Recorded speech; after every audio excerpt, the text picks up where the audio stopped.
Hey friends, if you've ever wondered whether your crochet design business can still make money without constant launches, constant posting, or constant hustle, this episode is for you. In 2025, my design business was in what I would call a maintenance phase. So I wasn't really trying, but I wasn't just winging it either. Today, I'm going to be sharing the behind the scenes, what actually produced revenue, why this business still exists, even though it's not the focus of my overall business strategy, and what most designers get wrong about sustainability. So, if that sounds fun to you, stick around. I'm going to be sharing all the numbers, the behind the scenes, the expenses, and total what worked, what didn't work. So, welcome to another episode of Crochet Business Chat. My name is Pam Grice, Crochetpreneur, and I am on a mission to help 100,000 makers build financial freedom through crochet. And I'm so happy to have you here with me today. So, I've been gone for a little bit, dealing with some health issues, and sorry my lighting's not great today. We're doing the best we can. Forgive me if I have to drink throughout our time together. That's the only way I'm able to come back and do a podcast. So I will be drinking throughout our time together today. So if you are here live while we are recording the podcast, say hello in the chat, and I'll be back at the end to answer those for you. And what else? Like this video so your friends get to know that we are live and they can come join us.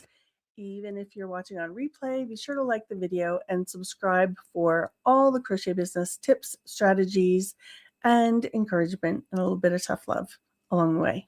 So how about we get started? So I wrote a little script over here, so I'm going to kind of go through that, but also probably wing it a little bit in the process. So I want to start by answering a question I get all the time: why I still have a crochet design business at all, considering at this point Crochetpreneur is my primary focus.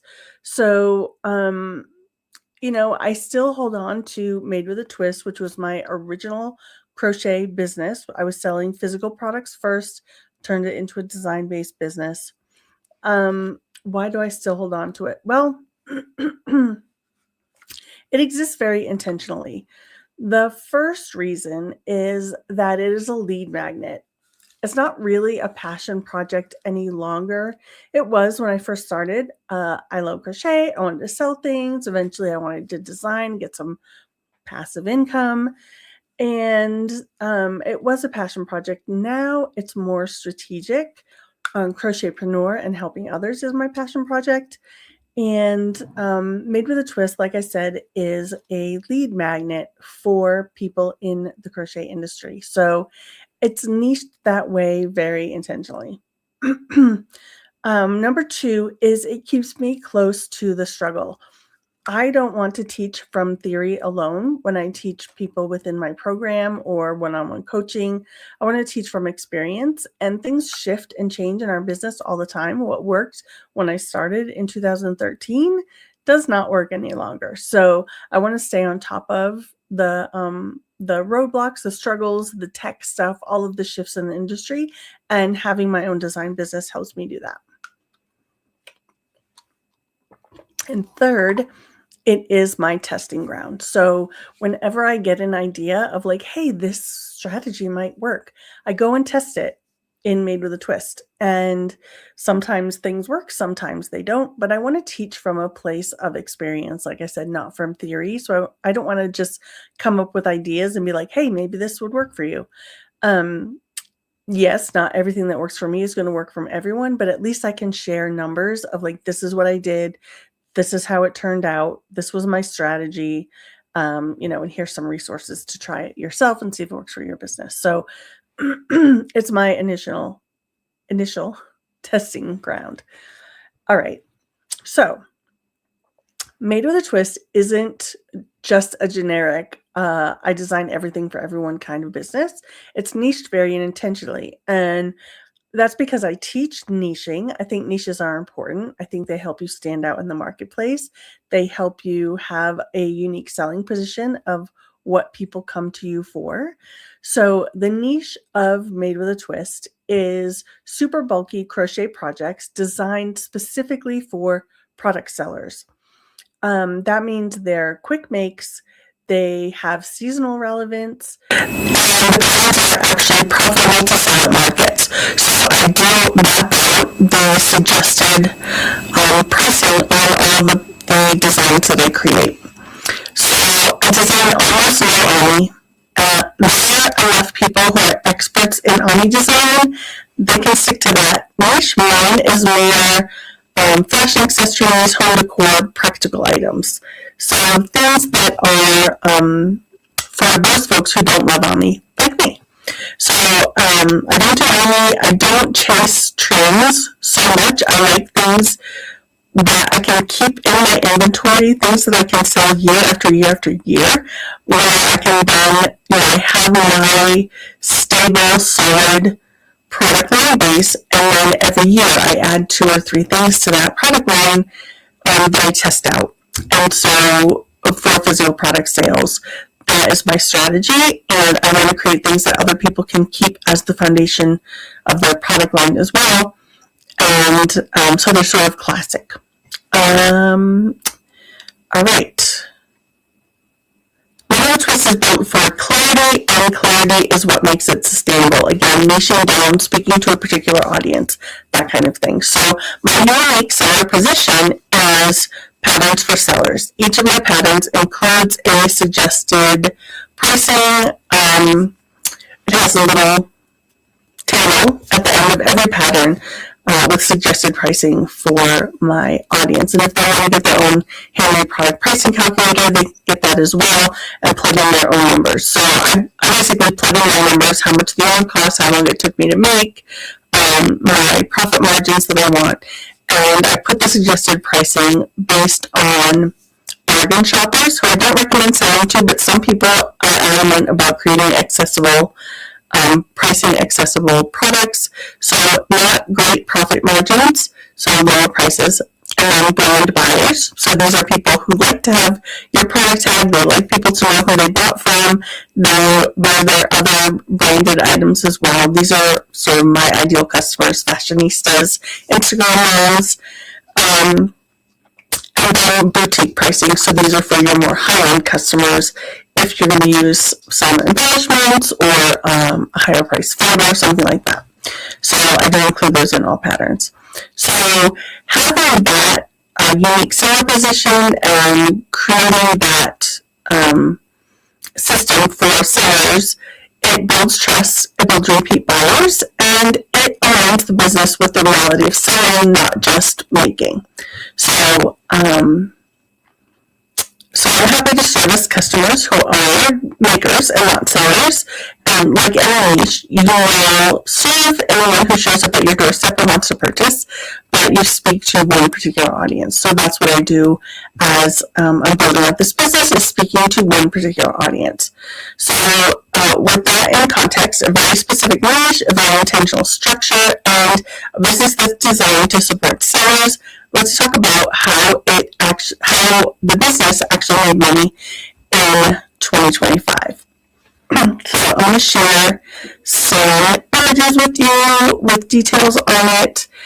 And I also want to reiterate that before I share numbers, this business was not in launch mode in 2025.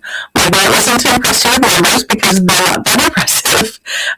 But it also is not to trigger comparison for those of you who are struggling to make sales this year. So it's just basically be like, hey, this is what happened in my business when I didn't really try, because I built it to be a sustainable business over these years. So I didn't really pay attention to it. I didn't do much with it. And this is what happened. So I want to show you what can happen when you have a system that's built with systems and it's simple to maintain. So it's for education and for context. I'm not the most successful designer out there. I don't, design a new thing every week. I don't launch a new thing every week. Sometimes I only talk about my old designs, which I should be doing, but I don't. And I could increase revenue dramatically if I focused on a content strategy and a marketing strategy. Yeah. Okay. So let's talk about revenue streams. The first one, let me set it up like this. The first one is patterns. So pattern sales. Most of my sales came from my existing catalog. So I do have 100 and something patterns over on Etsy and Ravelry. I did have a small number of releases. I'll share those numbers in a little bit. And most of my sales came from my email list and from SEO, from Google SEO and Etsy SEO. So this particular design that I'm showing here sort of popped off this year. This is a brand new design, and it got lots of traction. So that was nice for winter sales. So that was cool. So pattern sales are one revenue stream. The next one is opt-ins and tripwires. Now this didn't gain a whole lot of money because I did not optimize this strategy in the past year. But I did create a new opt-in. So I do have free opt-ins that lead to paid tripwires.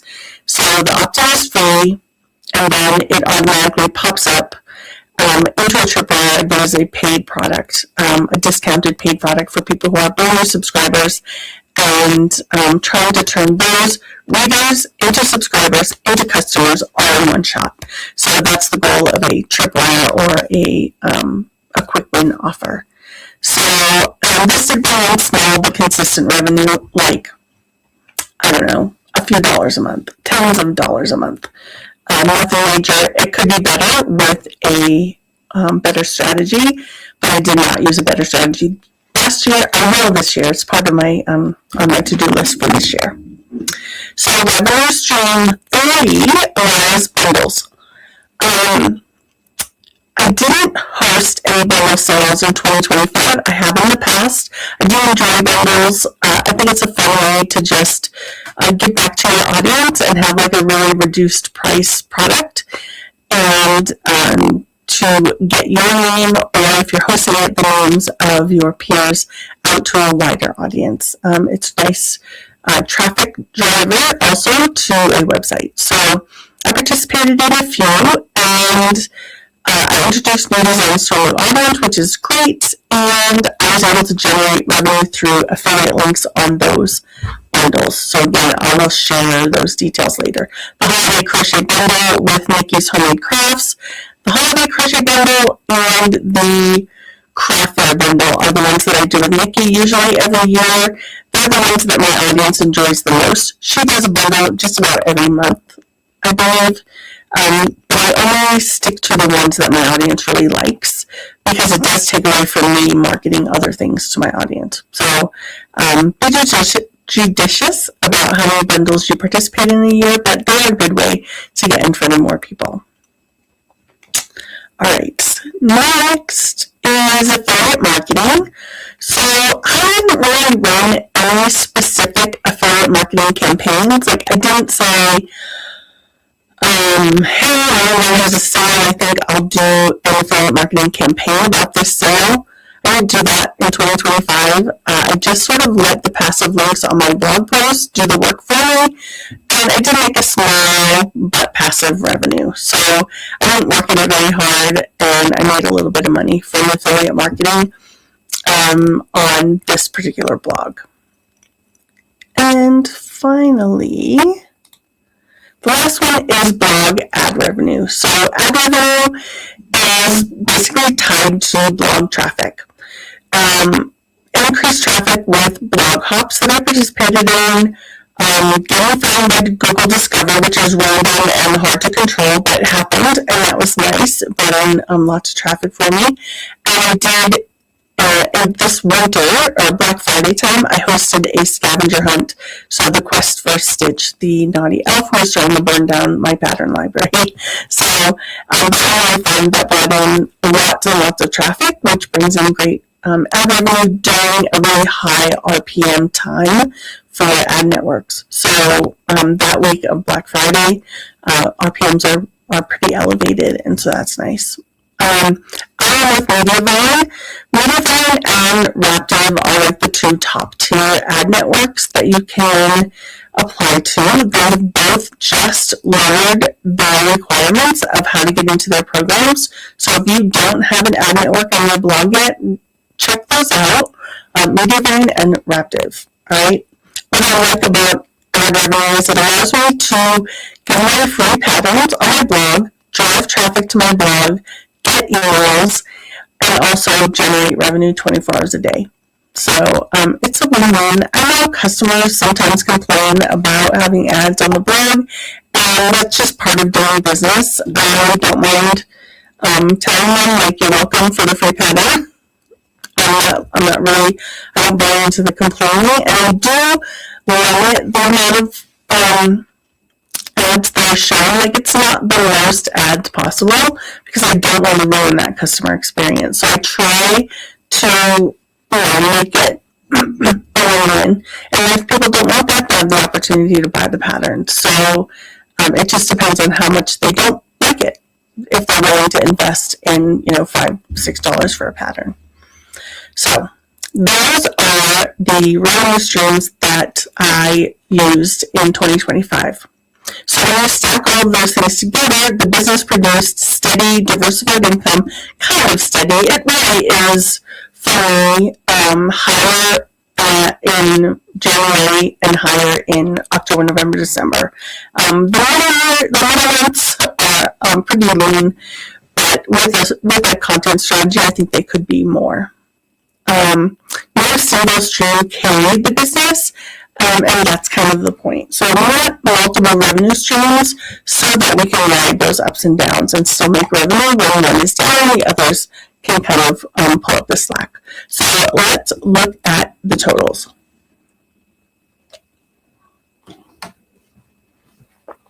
All right, I'm going to pull up my revenue streams. So these are the revenue streams that I used. So pattern sales, Etsy, which always happens with me. Etsy came through with the highest revenue for pattern sales at $7,492, which is nice for not really working at it. And I did put videos onto all my Etsy listings, not all, most of my Etsy listings. I didn't have those before. I think that's helped. And I did tweak and work on my Etsy SEO over the year as well. Revenue generated $1,550. Again, I don't too much over there. I just list my pattern and leave. I do have a Maker's membership, which is I think it's $25. You get all of my patterns, which is totally worth it. But I only launched that on Black Friday.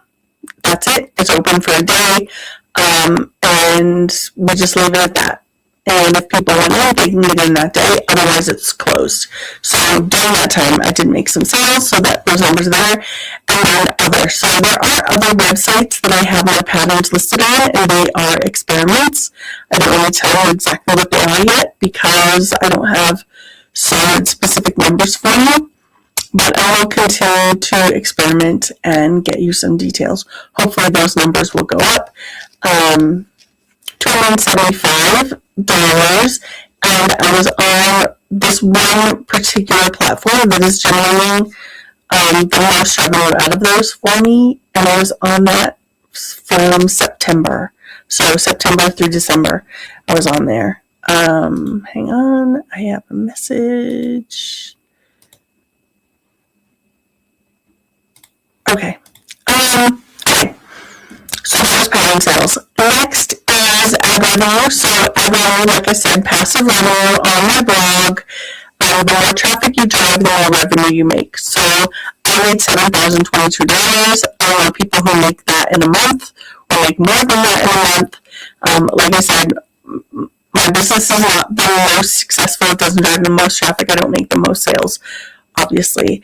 But with a blog that I didn't really mess with too much, $7,000 is a nice passive revenue, right? If we added more blog hops, if we added more content, if we added more blog posts, more Pinterest marketing, all of those things would have driven more traffic and driven up that ad revenue number. So affiliate sales, like I said, I just used passive affiliate links on the blog, so $410. Bundle sales that I was a participant in, $1,751. And so that was all affiliate revenue from those bundle sales. And then tripwire sales. So like I said, I only make tens of dollars a month with my tripwire sales. So that total is $334. So gross revenue for my design business is $19,254, which I was surprised actually when I was looking at those numbers. I was expecting it to be more, like $7,000, because I wasn't looking at my stats at all all year long. So again, it's a lead magnet. I use this business as a testing site, and so I wasn't really looking at the numbers too much. So there you have it. So $19,000, which is nice. But then comes expenses. So my expenses are relatively low. Kind of. There are some numbers that surprised me that I need to look at for this year. But the work is light, and so the margins work for me. That's another reason I keep this business around, is it's like easy money. And it doesn't take more than it gives. So even when I have help to manage much of the maintenance of this website and all of my other stuff, they don't have that much to do. So the expenses aren't too high. So let me show you what those are. Expenses. Excuse me, hang on. Okay. Contract labor, $663. That's for someone to manage the blog or manage blog hops or do some roundup posts, those kinds of things. Advertising. This week I did dump a bunch of money into advertising, and it was an experiment, and it worked. So I did a lot of Etsy ads based on checking out the ROI of the ads, advertising only the best sellers, and seeing how that worked. So I put $2,000 into advertising, and I made about $2,800 from that advertising. So it did pay for itself. I have turned off my ads at this point. The holidays are over, and I don't really keep my advertising up. I may turn it on if I have time to experiment with other things. So that was just an interesting experiment. So I had my ads set at $35 a day on Etsy. Okay, seller fees. Yay! Etsy seller fees, Ravelry seller fees, they're all combined into this total of $1,559. So, pattern sales again were, hang on, where's that? Pattern sales, so in total, what is that? About $9,500, right? And selling fund is $1,559. I don't feel like that's very bad. I don't think that's bad at all. So, seller fees don't hurt my feelings. So there's that. And then we have the website cost for $150 for the year. This is the one that irritates me the most, is my email service provider, $1,600 for the year, and that's just part of, I host many businesses with this email service provider, so I divided it out at 25%, attributed to Made with a Twist. I'm moving email service providers this year. I pay too much for ActiveCampaign. They're irritating me, and so I will be moving as soon as the Crochet Business Summit is over. I have already contacted Kit, and they're going to be handling all of that transition. They're going to move over all my forms, all my automations, and all of my tags and all of that stuff, which feels like a nightmare, but I can't do it until the summit's over. So I'm not worrying about it right now, but I do pay $700 a month for my email list total.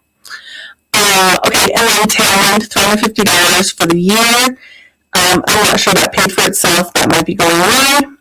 GoCity, $200 for the year. $17 a month for GoCity. I don't use it as much as I should, and I want that to change in 2026. I want to get better at using GoCity. I think I'll schedule a call with Michelle and sit down and figure out how to use it better. Next, Active. This is my tech support for my blog. So $618. I have a tech support subscription with them. And that is invaluable to me because anytime something's broke, I can just send them a message and be like, I don't know what's broken. I'm getting this error. Can you please fix it? And typically within the hour, it's fixed. For me, it would take me several hours to even figure out what's going on and not knowing and getting frustrated. So it's worth it to me to pay for a tech support contract. And iMark Interactive, I have to tell you, is one of the best customer service businesses I have ever worked with. And Grayson is amazing. And yeah, if you want an affiliate link, let me know. So they're great. Next is eLink. I keep that to help with optimizing my Etsy listings. Then Canva, of course, I have a pro account with Canva, so I split that 50-50 between Made of the Twist and Crochetpreneur, so $144 for the year. And then tech editing, so I have $180. That's about the same year to year. Yeah. Tech editing. So total expenses $7,865. I think that math works out. I only tested it once, and so if it's wrong, just let me know. But I think that's right. So what do the totals look like? Totals are gross revenue $19,254, expenses $7,865. That brings the total revenue to $11,389, and then I got to pay taxes on that. So I don't have taxes. I put 15%. I think that's typically what I pay on stuff. That's just a guess. So 1,708, which brings the net annual revenue to 9,680. So what would that be a month? Let me just open my calculator. 9,680 divided by 12. So if this was consistent each month, that would come out to be $806 a month, which is nice. It would totally pay a couple of bills with that, or save up for a vacation, or pay kids childcare, tuition, sports, whatever. So having this sort of side hustle, supportive revenue stream is paying for something. So, man, I would love to save it up and pay for a vacation. That would be nice. But there's nothing to sneeze at to have a passive revenue stream that you don't really have to work at very much. And that's the power of sustainability and sticking around and just sticking to it and building products that create revenue without you having to constantly babysit it, or create revenue without you having to then create or take more time to actually create it the way that you would with physical products. So these tools tell part of the story. The other part is what actually happened behind the scenes. So next I'm going to share with you some real sort of activity metrics from 2025. How many patterns are released, how much traffic the site generated, and what that looked like in practice. So let's take a look at those other metrics. So how many patterns did I design? I was surprised. Hang on. I was surprised when I looked at this. I just went to my blog to see what patterns I launched this year. And I launched 12 patterns, which totally surprised me because I thought it was going to come out to be 6. And it was 12. So over the course of the year, I launched 12 patterns. Most of those were towards the end of the year. I got a little bee in my bonnet in October and was like, I need to launch some new patterns. It's busy season. I need to, live leverage that. So most of those were October and November, but the others were, earlier in the year.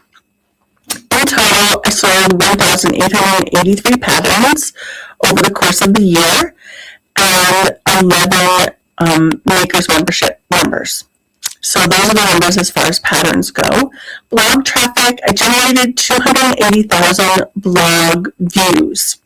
So, so blog events was more like 900 and something, but blog views was 280,000. I know there's people who generate this a month. Some people generate it a day. But for me, this is what it was. Again, not a huge list, not marketing. This was all basically generated through Google SEO. So, that amount of traffic generated $7,022 in ad revenue, and I participated in 4 blog hops. And I don't think we hosted any blog hops this year. So they were all blog hops that I did with other people. And then the email list. Email list subscribers increased by 3,464 this year. So it started out at, let me see, I wrote it down somewhere. At the beginning of 2025, I was at 7,783 subscribers, and by the end of the year, it was 11,244. So I don't know if that math works out. I just grabbed those stats off of my active campaign, and it told me my email increased by 3,464. Honestly, that's not much. It used to be a lot higher. It's a lot higher on my Crochetpreneur, but again, I did nothing to try and get email subscribers. I didn't do nothing. I did one thing. I did host a Crochet Lovers Vault. I hosted that for my CBA members, so anybody who had an opt-in, we put those all together into a vault, and we launched that as a free bundle. And so I did do that, but mostly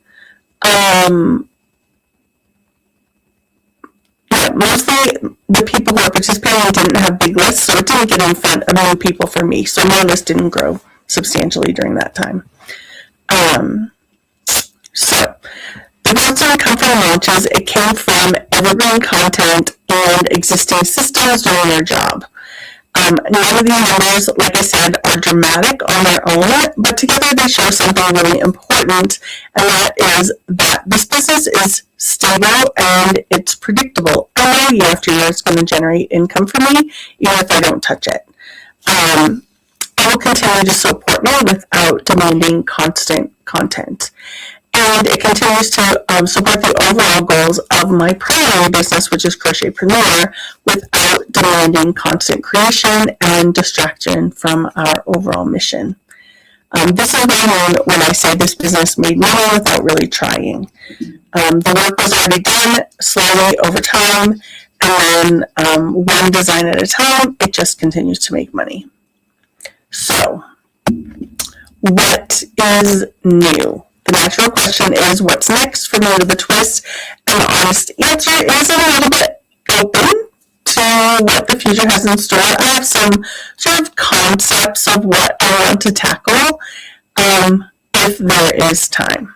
So it's not because this business is struggling, but it's stable enough that it doesn't need urgency to survive. Right now, Made with a Twist exists as a support business, not a demanding one. It's allowed to do what it does. So my plan is pretty open, but I'm looking at maybe, I'm not good with consistency, but maybe a consistent pattern launch plan.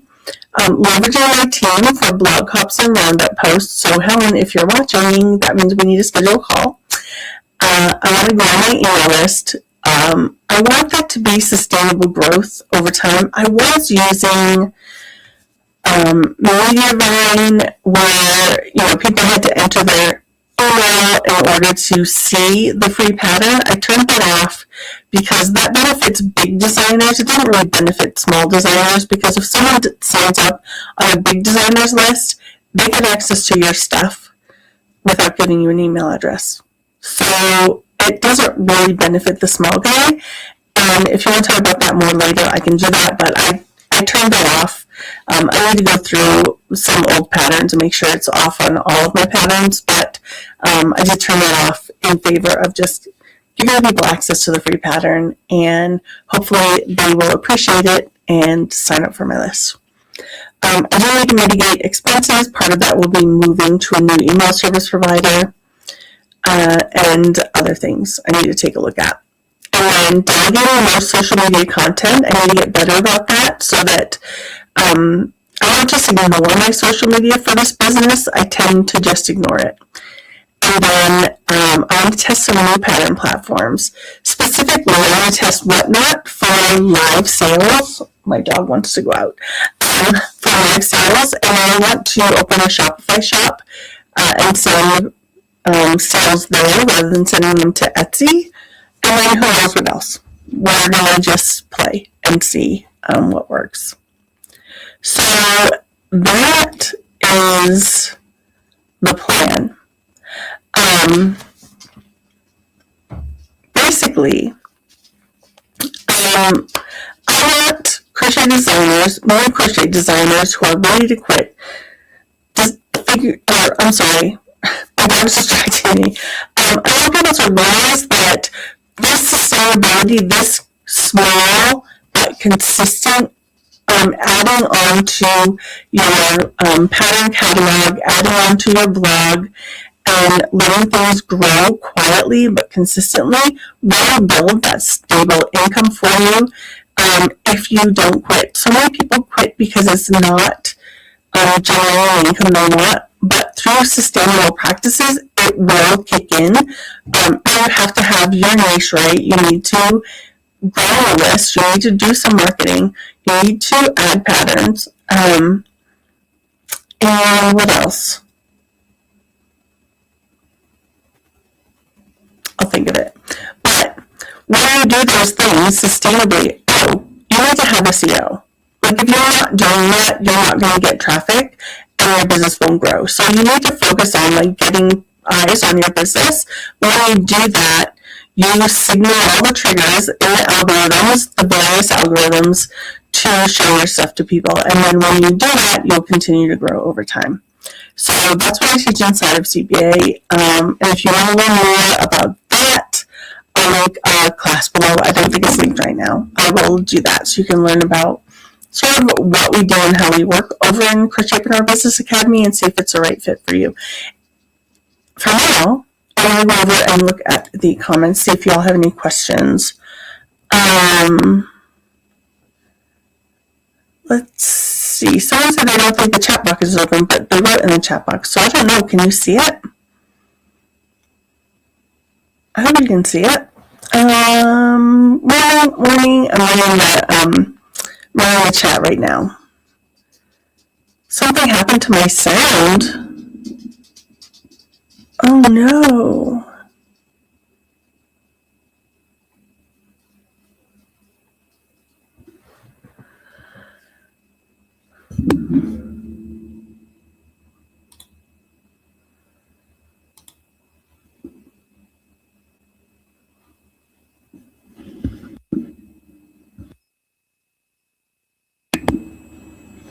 Shoot. I have to record this whole thing. Oh no. Alright, I'm going to end this stream right now.